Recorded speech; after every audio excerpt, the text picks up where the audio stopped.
There's a big difference between business chat apps and video production apps. Sometimes there's a bit of pushback as to why the remote guest has to connect to your system, and why can't we just use WebEx or Teams or Zoom or Google Meetings, because that's what they use. The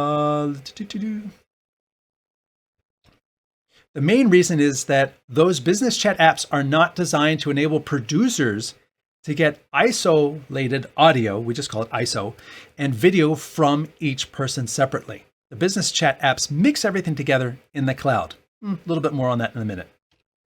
The video production apps are designed so that we can adjust audio levels, gain, equalization for each person individually. We can also color correct, reposition the camera feeds as we need for our show. With dedicated numbers for connections, we can pre-build the shows and multi-views, knowing ahead of time who will come in on which remote camera connection, and this is simply not possible with the business chat apps. Now, if there's some overarching reason why a person can't or will not connect directly to the video production app, you can use the business chat apps and then use some tricks to try and get that person's individual feed from the business chat app into your production. For instance, you can dedicate a laptop to each person you need an ISO from. That's what a lot of people do with Zoom. You can pin or highlight, whichever each app calls it, that one person on that one device. And then you can use free software like NDI Screen Capture to grab that screen and bring it into your video production software of choice over the local area network.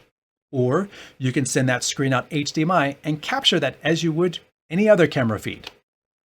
Interestingly, Microsoft Teams has integrated the ability to send out individual NDI streams for each caller, as long as there aren't too many callers.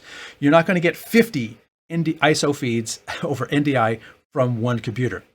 And you need to have enough local bandwidth and enough CPU processing power to handle multiple NDI streams at the same time. It also takes a bit of setting up. They've got a whole page on all the different steps you need to do to make this happen properly. Lastly, the audio is still mixed together, but having ISO app output capability built into Teams is a nice feature. If you use Teams, give it a try.